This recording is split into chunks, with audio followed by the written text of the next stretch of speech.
پوچھتے ہیں احق حق ہے ہوا وہ، قل آپ کہہ دیجئے اے ربی قسم ہے مجھے میرا رب کی، انہ لحق البتہ وہ حق ہے، وما انتم اور نہیں ہو تم بمعجزین تھکا دینے والے یا عاجز کر دینے والے، ولو اور اگرچہ ان بے شک لکل نفس ہر انسان ظلمت جس نے ظلم کیا وہ چیز فی الارض جو زمین میں ہے، لفتدت البتہ بدلے میں دے گا بھی اس کے، وَأَسَرُّوا اور چھپائے گا الندامت ندامت کو شرمندگی کو، لما جب رأوا العذاب دیکھے گا عذاب، وقضی اور فیصلہ کیا جائے گا بینہم ان کے درمیان بالقسط صاف انصاف کے، وَهُمْ لَا يُظْلَمُونَ اور ان پہ ظلم نہیں کیا جائے گا۔ الا خبردار، ان للہ بے شک اللہ کے لیے ہے، ما وہ چیزیں فی السماوات جو آسمانوں میں ہیں، والارض اور زمین۔ الا خبردار، ان وعد اللہ بے شک وعدہ اللہ کا حق سچا ہے، ولیکن اور لیکن اکثرہم ان میں سے زیادہ لا یعلمون جانتے نہیں ہیں۔ هو یحیی وہی زندگی عطا کرتا ہے، ویمیت اور وہی مارتا ہے، وإلیہ ترجعون اور اسی کی طرف لوٹائے جائیں گے۔ آیات کا ما قبل آیات کے ساتھ ربط یہ ہے کہ ما قبل آیات میں اللہ نے ان مشرکوں کا، ان کافروں کا ذکر فرمایا جو عذاب کو مذاق سمجھ کر نبی علیہ السلام سے مطالبہ کرتے تھے کہ ہمارے اوپر جلدی اللہ کا عذاب آ جائے، تو اللہ نے انہیں بتلایا سمجھایا کہ بے وقوف ہو، جب تمہارے اوپر عذاب آئے گا تو اس سے تمہیں کیا فائدہ ہوگا؟ توبہ کرو گے توبہ قبول نہیں ہوگی، اور اللہ کا عذاب ایسے آنن فانن آ سکتا ہے کہ انسان کو اللہ کے عذاب آنے کی خبر تک بھی نہیں ہوگی۔ کبھی رات کے کسی حصے میں آ گیا اور کبھی دن کے کسی حصے میں، اس کے لیے تو صرف کن کہنے کی ضرورت ہے، فیکون بس فیکون ہو جاتا ہے۔ اس لیے اللہ نے ان سے فرمایا کہ یہ بے وقوف لوگ ہیں، جلدی عذاب کا مطالبہ کرتے ہیں، جب ان پہ اللہ کا عذاب آئے گا تو پھر یہ اللہ کی گرفت ہے، اللہ کے عذاب سے بچ نہیں سکیں گے، دنیا میں بھی اللہ کے عذاب میں مبتلا ہوں گے، اور آخرت کا عذاب جو ان کا مقدر اور نصیب ہے۔ لہذا آج کی آیات میں اللہ نے ان سے فرمایا ثم پھر جب یہ سارے معاملات ہو جائیں گے، قیل ان سے کہا جائے گا للذین ظلموا جن لوگوں نے ظلم کیا، یہ کافر مشرک جو آپ صلی اللہ علیہ وسلم سے یہ کہتے تھے کہ ہمارے اوپر عذاب کیوں نہیں آتا جس کا آپ ہم سے وعدہ کرتے ہیں، اگر آپ اپنے وعدے میں سچے ہیں تو پھر ہمارے اوپر عذاب کو آنا چاہیے، جب آئے گا تو اس سے کہا جائے گا ذوقوا آپ چکھو مزہ، عذاب الخلد، اب یہ عذاب ایسا عذاب ہے کہ یہ ہمیشہ کا عذاب ہے، اب تمہارے لیے نجات نہیں ہے، اب تمہارے لیے توبہ نہیں ہے، دنیا میں رہتے گناہ کرتے ہو سکتا ہے تمہارے مقدر نصیب میں توبہ ہوتی، تم نے خود اللہ سے جلدی عذاب کا مطالبہ کیا، تمہارے اوپر عذاب آ گیا، اور اب تم نے ہمیشہ ہمیشہ کا عذاب ہی عذاب چکھنا۔ یہ جو چکھنا فرمایا نا، چکھنا تو بالکل کم مقدار ہوتی ہے، یہ تو ذائقہ ہے، ٹیسٹ ہے کسی چیز کا۔ تو مفسرین نے فرمایا کہ یہ پہلی، یہ اللہ ان سے بیان فرما رہا ہے جو ان کو ایک دھچکا لگا ہے، ابھی پورا عذاب آیا نہیں ہے، چاہے وہ موت کی تلخی کی صورت میں ہے یا دنیا کا یہ عذاب ہے۔ تو دنیا میں انسان پر بڑے سے بڑا عذاب بھی آ جائے اور عبرتناک عذاب بھی آ جائے تو وہ آخرت کے مقابلے میں اتنا ہے جیسا کوئی آدمی کسی چیز سے کوئی تھوڑی سی چیز کو ٹیسٹ کرتا ہے، چکھتا ہے ذائقے کے طور پہ۔ گھر میں کوئی چیز بنی ہے تو آپ کہتے ہیں بھائی میں اس کو چیک کر رہا ہوں، ٹیسٹ کر رہا ہوں۔ تو یہ دنیا کا عذاب حالانکہ ہمیں نظر آ رہا ہے بہت بڑا عذاب ہے، دلدل آیا، تباہی پھیل گئی، بربادی پھیل گئی، ہر طرف چیخ و پکار ہے، سیلاب آیا، گھروں کے گھر جو ہے، خاندانوں کے خاندان اس پانی میں بہہ گئے۔ ہم یہ سمجھ رہے ہیں کہ یہ بہت بڑا اللہ کا عذاب ہے، بڑی اللہ کی گرفت ہے، لیکن اللہ نے فرمایا ذوقوا ہے، یہ آخرت کے مقابلے میں ایسا ہے جیسا کہ معمولی سی چیز کا چکھنا ہوتا ہے۔ تو اب ان کا عذاب شروع ہو گیا، دنیا میں عذاب میں مبتلا ہوئے، عذاب میں موت آئی، عالم برزخ میں ہمیشہ ہمیشہ کا عذاب۔ آپ صلی اللہ علیہ وسلم نے فرمایا کہ قبر جو ہے نا، یہ آخرت کی منزلوں میں سے پہلی منزل ہے، یہ پہلی سیڑھی ہے۔ تو آپ نے فرمایا پتہ ہے آپ کو قبر آنے والے کے ساتھ کیا حشر کرتی ہے، کیا معاملہ کرتی ہے؟ صحابہ پہ سناٹا چھا گیا، قبر پتہ نہیں کیا معاملہ کرتی ہے، کیا حشر کرتی ہے۔ تو آپ نے فرمایا کہ جو ایمان کی موت لے کے جائے گا اس کے لیے اللہ اس کے اس زمین کا جو گڑھا ہے معمولی سا، جس کو صرف آپ ایک زمین کا گڑھا سمجھتے ہو، فرمایا کہ اس کے لیے زمین کا گڑھا نہیں ہے بلکہ یہ اس کے لیے جنت کا باغیچہ ہے۔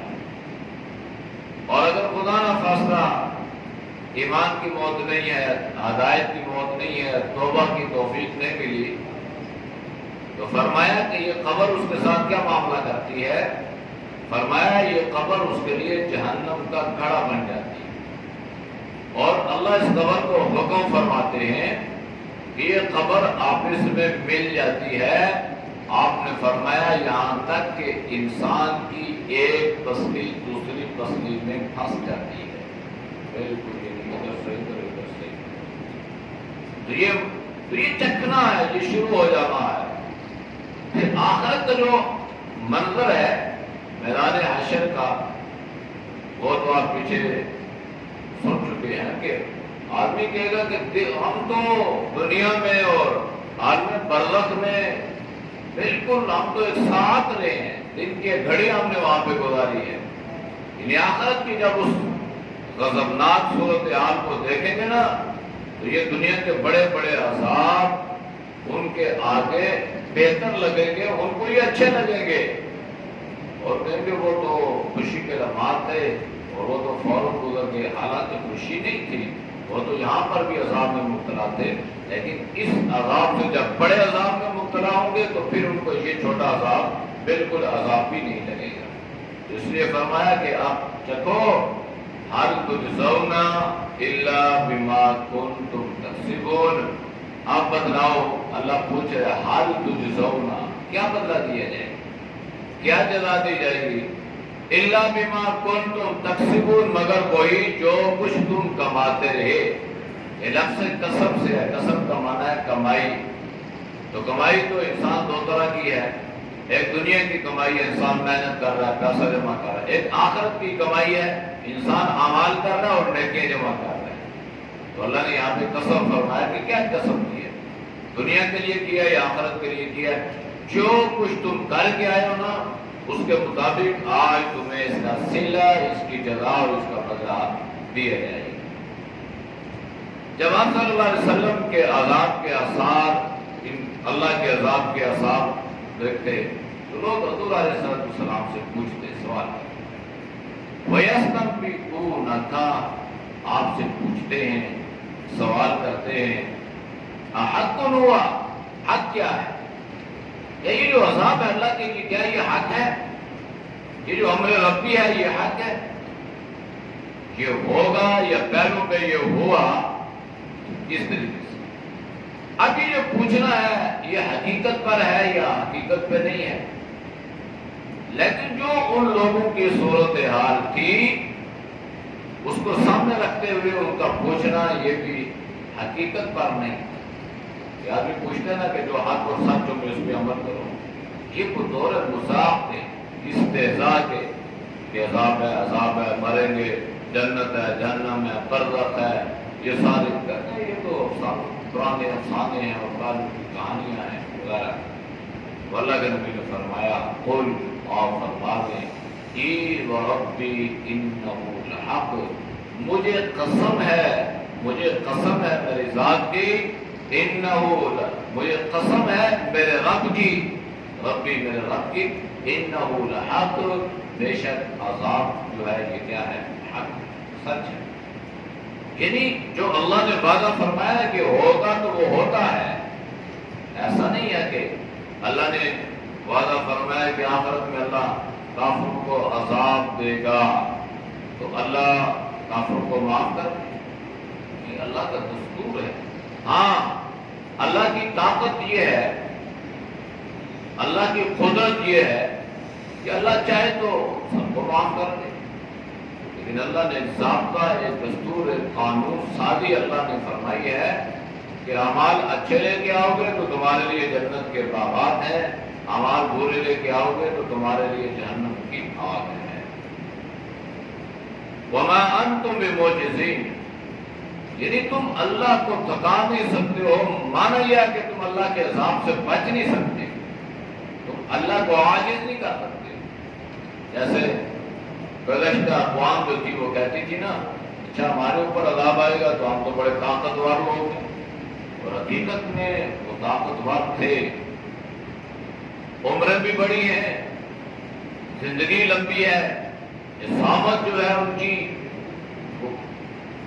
10-10 15-15 فٹ ان کا قد ہے، اور طاقت ایسی ہے کہ جیسے ہم 2-4-5 کلو چیز ہاتھ میں پکڑ لیتے ہیں ایسے وہ 1-2 من چیز ایسے پکڑ لیتے ہیں، اتنی طاقت۔ اور جیسے ہم کوئی چھوٹا سا 1 کلو 2 کلو کا پتھر اٹھا کے پھینکتے ہیں، کوئی اینٹ ہم پھینک دیتے ہیں، اس طرح یہ پتھر اٹھا کے پھینک دیا کرتے تھے۔ یہ آپ صلی اللہ علیہ وسلم نے بیان فرمایا، یعنی یہ طاقت بھی تھی، جسامت بھی تھی، اور اللہ نے ان کو فن مہارت، بڑے بڑے مضبوط چٹانیں جو ہے وہ تراش کے ان چٹانوں میں گھر بناتے تھے۔ یہاں کیسے عذاب آئے گا؟ ہوا چلے گی تو ہوا اس پتھر کو اڑا لے گی، یہاں پانی کیسے آئے گا؟ ان کے جو اپنے ذہن کے مطابق جو دنیاوی چیزیں تھیں نا وہ یہ سمجھتے ہیں کہ ہم محفوظ ہوتے ہیں، انسان اللہ کے عذاب سے محفوظ نہیں ہو سکتا۔ تو فرمایا کہ تم اللہ کو تھکا نہیں سکتے، عاجز نہیں کر سکتے، جب آئے گا جو کچھ بھی ہو تو پھر تمہارے اوپر اللہ کا عذاب آ کے رہے گا اور تم ہلاک کر دیے جاؤ گے۔ پھر کیا ہوگا؟ وَلَوْ أَنَّ لِكُلِّ نَفْسٍ ظَلَمَتْ مَا فِي الْأَرْضِ لَافْتَدَتْ بِهِ۔ پھر یہ جو لوگ ہیں نا دنیا میں ظلم کرتے رہے، اتراتے رہے، تکبر کرتے رہے اور اپنے آپ کو بڑا سمجھتے رہے اور بدعمالیوں میں وہ مبتلا رہے، تو جب یہ عذاب کو دیکھیں گے تو پھر اللہ سے یہ مطالبہ کریں گے، یہ تمنا کریں گے کہ کاش دنیا کی جتنی بھی چیزیں ہیں نا ساری دنیا وہ اللہ ہم سے لے لے اور اس کے بدلے میں اللہ اس عذاب سے ہمیں نجات عطا کر دے۔ حالانکہ اس وقت دنیا ان کے قبضے میں نہیں ہوگی، لیکن دل میں یہ بات آئے گی لفترت بھی فدیہ، بدلہ، بس ساری چیزیں لے لو بدلہ۔ اب وہاں پہ جو چیزیں ہوں گی نا، وہاں پہ جو بدلے ہوں گے نا، وہ جو کرنسی تبدیل ہوگی وہ یہ نہیں ہوگا کہ ڈالر جو ہے وہ دے دو اور پاؤنڈ لے لو اور پیسہ لے لو اور یہ کرو، وہ یہ نہیں ہوگا۔ وہاں نیکیوں کی تبدیلی ہوگی، نیکیاں ایک دوسرے کو تو دی جائیں گی، لیکن دنیا کی دولت، پیسے، ڈالر، پاؤنڈ، یورو وغیرہ وغیرہ یہ نہیں دیے جائیں گے۔ انسان یہ کہے گا کہ کاش اللہ ہم سے یہ دنیا کی ساری دولتیں لے لے، دنیا کی بادشاہت لے لے، دنیا کہ جتنا بھی ساز و سامان ہے آسمان میں زمین میں ساری دولتیں اللہ لے لے اور اللہ ہم سے اس عذاب کو ہٹا دے.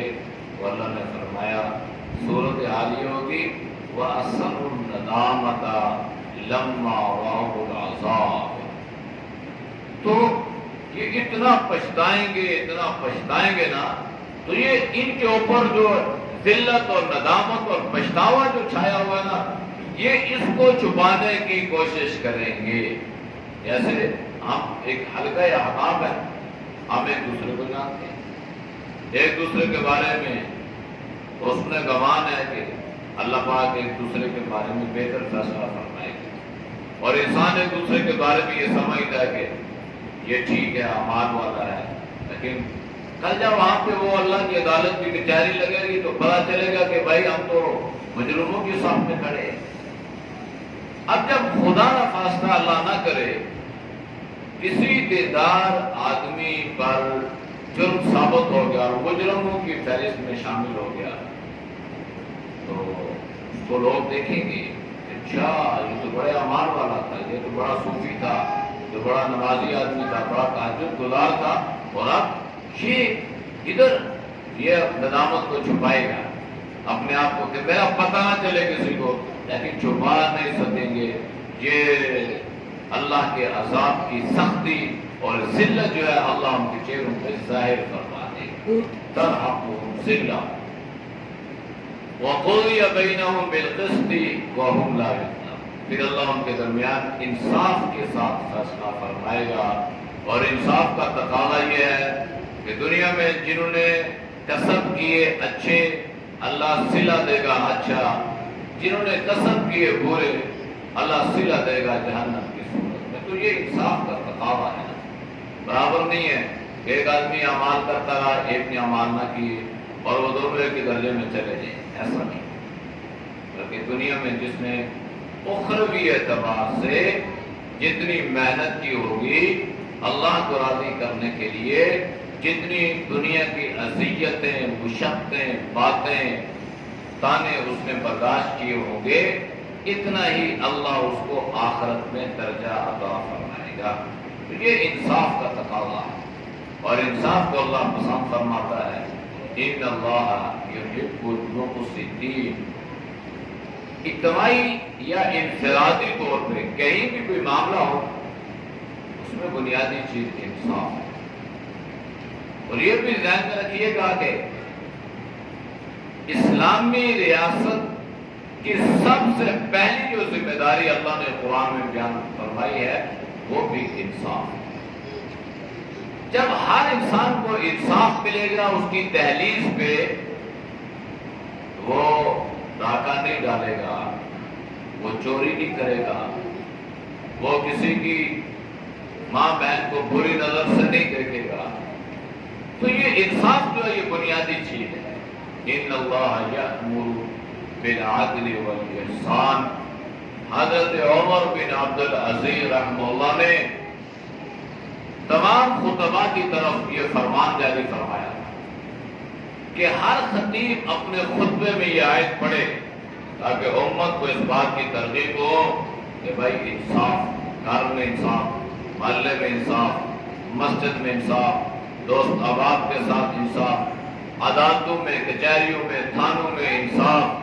تو جب ہر جگہ انصاف کا بول بالا ہوگا تو پھر ریاست میں امن، سکون، اطمینان ہوگا. اور اگر انصاف نہیں ہوگا تو پھر انصاف لینے کے لیے انسان کوشش کرے گا، محنت کرے گا. تو جب وہ خود قانون کو اپنے ہاتھ میں لے گا تو پھر تو بدامنی پھیلے گی، جیسا کہ آج بہت ساری دنیا میں یہ ہو رہا ہے.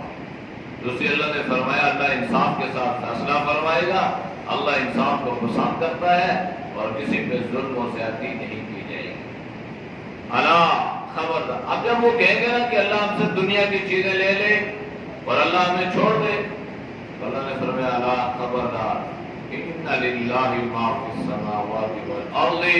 جو زمینوں میں ہے جو آسمانوں میں ہے تمہارا تو اس میں دعویٰ ہی غلط ہے. یہ ہے ہی میرا. تم یہ کہہ رہے ہو کہ میرا ہم مال لے لے، تمہارا مال کہاں سے آیا؟ انسان کہتا ہے مالا مالا آدھا مالی، میرا مال میرا مال، اور اس مال مال مال کے چکر میں الہاکم التکاثر اتنا بڑا بھی ہو گیا کہ حتیٰ زرتم المقابر، یعنی بالکل قبروں کے قریب پہنچ گیا۔ قبریں جا دیکھی، قبروں سے مراد دیکھنے سے مراد یہ نہیں ہے کہ وہ یہاں ہمارے تلسا قبرستان سے گزرا، لالہ سے گزرا، اس میں قبریں، مراد یہ ہے کہ اتنی عمر کو پہنچ گیا کہ بس اب اس کا آخری ٹھکانہ منزل یہی ہے۔ لیکن جتنا انسان بوڑھا ہوا، اس میں یہ حس، ہوس، دنیا کی تمنا، دنیا کی لالچ اتنی جوان ہوگی۔ اللہ نے فرمایا الہاکم التکاثر، پھر اس حس نے، اس ہوس نے انسان کو تباہ کر دیا۔ تمہارا کچھ نہیں ہے، سب اللہ کا ہے۔ انسان کے دعوے غلط ہیں۔ انسان نے دعویٰ کیا میرے پاس اتنا کروڑ۔ مجھے ایک ساتھی نے اپنی موت سے کچھ عرصہ قبل ایک جگہ بیٹھے تو باتوں باتوں میں اس نے ذکر کیا وہ ساری اپنی دولت اور اپنے کاروبار اور بزنس اور برازے اور یہ ساری چیزیں، تو میرے خیال میں ہفتہ 10 دن نہیں گزرے تھے، پتا چلا کہ اس کی ڈیتھ ہو گئی۔ اب سب کا سب دھڑا رہ گیا، کروڑ روپے ہیں، ارب روپے ہیں، زمینیں ہیں، جاگیریں ہیں، برازے ہیں۔ جیسے اللہ کے نبی نے فرمایا یہ جو کہتے ہیں نا انسان مالی، یہ غلط ہے۔ آپ کا مال وہ ہے جو آپ نے اپنے ہاتھ سے خرچ کر کے آگے اللہ کے پاس بھیج دیا ہے۔ چونکہ ہمارا دعویٰ ہے کہ عالمت نفس ما قدمت وآخرت، جو اللہ ہمیں بتلائے گا کہ بھئی یہ مال آپ نے خرچ کیا تھا، آج اس کا صلہ آپ کو یہ دینے والا، اور جو رہ گیا یہ مال نہیں ہے۔ یہ آپ نے فرمایا جو آپ نے پہن لیا کپڑے آپ کا مال ہے، جو آپ نے کھا لیا وہ آپ کا دعویٰ آپ کا مال ہے، جو بچ گیا نا رات کو کھایا صبح کا پتہ نہیں ہے۔ اتنے ایسے لوگ ہیں رات کو سوئے صبح اٹھے نہیں ہیں اور گھر کا دروازہ توڑا۔ میں نے خود ایک طالب علمی زمانے میں مدرسے میں پڑھتے تھے تو سامنے گھر میں شور مچا تو سارے طالب علم دوڑے، یعنی کیا ہو گیا بھائی اٹھ نہیں رہا، آدمی اٹھ نہیں رہا، دروازہ توڑا گیا تو خوبصورت نوجوان صحت مند منہ کھلا اور وہ پڑا سوئے ہیں، اٹھے ہی نہیں۔ اسی اللہ کے نبی نے دعا سے کہے اللہم بسمک اموت واحیا، دعا پڑھو پھر اٹھو تو الحمدللہ الذی احیانا بعدما اماتنا والیہ النشور۔ موت کو بھی اللہ کے نبی، اس نیند کو بھی اللہ کے نبی نے موت کی بہن قرار دیا ہے۔ پتہ نہیں انسان سوئے گا اٹھے گا یہ نہیں اٹھے گا، اس لیے فرمایا تمہارا دعویٰ غلط ہے، تم کہہ رہے ہو زمین اور آسمان کی خزانے لے لے سب، وہ تو ہے ہی میرا، تم مجھے کیا دینا چاہتے ہو؟ تمہارے پاس جو چیزیں ہیں نا وہ نیکیوں کی صورت میں ہونی چاہیے، اگر کوئی نیکی ہے تو لاؤ، اس کے بدلے میں تمہاری مغفرت ہو سکتی ہے، لیکن کہاں ہوگی؟ الا ان وعد اللہ حق، خبردار بے شک اللہ کا وعدہ سچا ہے، اللہ کا عذاب یہ حق ہے پر حق ہے، جنت جہنم جو اللہ نے وعدے فرمائے ہیں وہ حق ہے، لیکن اللہ کے جو وعدے سچے ہیں نا وَلَكِنَّ أَكْثَرَهُمْ لَا يَعْلَمُونَ، اکثر لوگ اس سے غافل ہیں، جانتے ہیں۔ آپ اگر اپنے گرد و پیش میں، اپنے معاشرے میں، محلے میں اگر دیکھیں تو حقیقت یہی ہے کہ اکثریت جو ہے نا وہ ہم دین سے دور جا رہے ہیں، دنیا کے قریب ہیں دین سے دور ہیں، جنت سے دور ہیں جہنم کے قریب ہیں۔ تو اللہ نے فرمایا کہ اللہ کے وعدے سچے بھی ہیں، جو ایمان رکھتے ہیں، جو ایمان والے ہیں، جن کو یقین ہے اللہ کے، وہ بھی اللہ کے وعدوں پہ یقین نہیں کر رہے، اور وہ بھی اس سے غافل ہیں، لا علم ہیں، بے خبر ہیں، جہالت میں پڑے ہوئے ہیں، اور اس کی دلیلیں ہمارے سامنے ہیں۔ ہماری مسجدیں ویران ہوتی ہیں، بازار آباد ہوتے ہیں، اور دین کی طرف توجہ کم ہے، دنیا کی طرف زیادہ ہے۔ اللہ کے وعدے سچے ہیں، قرآن اللہ کی کتاب ہے، سچی ہے۔ اللہ تو اس پہ اللہ نے اور آپ صلی اللہ علیہ وسلم نے وعدے فرمائے ہیں، ان وعدوں کا ہمیں یقین نہیں ہے۔ ہمیں یقین ہے بایو پڑھے، کیمسٹری پڑھے، فزکس پڑھے، انجینئر بنے، ڈاکٹر بنے اور پیسہ کمائے اور دولت کے بعد لگ جائے اور لوگ بڑی تعریف کریں کہ میرے بچے نے بڑا، اب یہ ساری، اور اللہ اور اللہ کے رسول صلی اللہ علیہ وسلم کا کیا فرمان ہے، ان اللہ یرفع ھذا الکتاب اقواما، کہ قرآن کے قریب آؤ، اس قرآن کے ذریعے سے اللہ تمہیں دنیا جہان کی دولتیں عطا فرمائے۔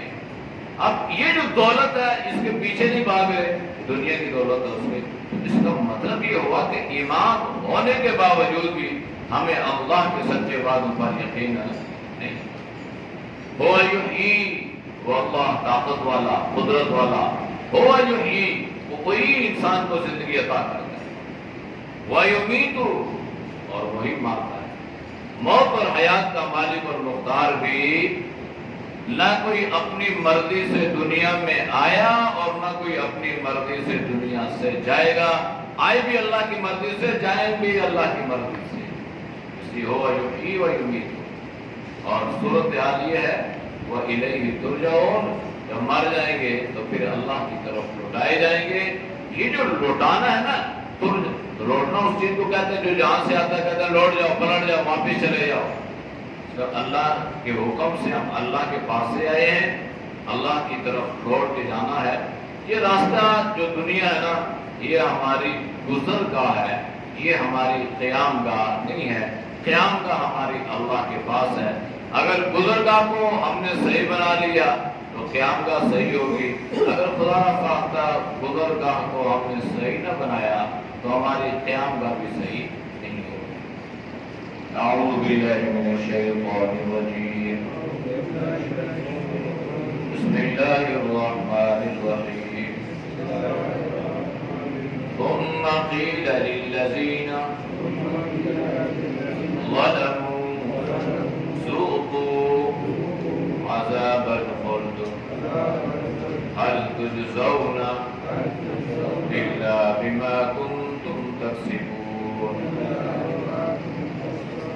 ويستنبئونك أحق هو قل إي وربي إنه لحق وما أنتم بمعجزين ولو أن، یہ جو ان ہے نا، یہ انا تو اس کا مطلب ہے بے شک، اور جب اس کو ہم الف آگے پڑھیں گے، زبر کو لمبا کریں گے، انا یا انا، اس کا مطلب ہے بے شک ہم، جیسے ہم پڑھتے ہیں نا انا للہ، بے شک ہم اللہ کے لیے ہیں، وَإِنَّا، اور بے شک ہم۔ یہ جو اذان میں آتا ہے نا اشہد ان، تو یہ انا ہوتا ہے، اکثر ہمارے ساتھی جب اذان دیتے ہیں تو اس میں یہ غلطی کرتے ہیں، تو اشہد ان، اس کو انا نہیں پڑھنا، الف نہیں ہے یہاں پہ، حمزہ نون زبر ان، نون زبر نا، انا، تو اذان میں اس چیز کا خیال رکھنا چاہیے، انا، تو یہاں پہ ہے وَلَوْ أَنَّ لِكُلِّ نَفْسٍ ظَلَمَتْ مَا فِي الْأَرْضِ لَافْتَدَتْ بِهِ وَأَصَرُّوا النَّدَامَةَ لَمَّا رَأَوُا الْعَذَابَ وَقُضِيَ بَيْنَهُمْ بالقسط وهم لا يظلمون ألا إن لله ما في السماوات والأرض ألا إن وعد الله حق ولكن أكثرهم لا يعلمون هو يحيي ويميت وإليه ترجعون۔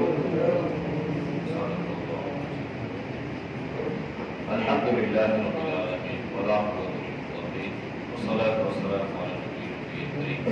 یا اللہ ہم سب کے سوا معاف فرما، یا اللہ ہمیں دین دنیا کے رشتے نصیب فرما۔ اے اللہ دونوں جہانوں کی کامیابیاں نصیب فرمانا، یا اللہ آخرت کی محبت نصیب فرما، یا اللہ دنیا کی محبت سے، اے اللہ دنیا کے اسباب سے اللہ تو ہم سب کے حفاظت فرما، یا اللہ ہمیں اپنے حبیب صلی اللہ علیہ وسلم کی سچی محبت نصیب فرما، یا اللہ تو ہم سب کو تقوی طہارت والی زندگی نصیب فرما، گناہوں سے، قدرتوں سے، نفرتوں سے، اے اللہ تو ہم سب کے حفاظت فرما، یا اللہ پوری امت کی حفاظت فرما، صلی اللہ تعالی علی نبی امی وعلی آلہ وصحبہ اجمعین برحمتک یا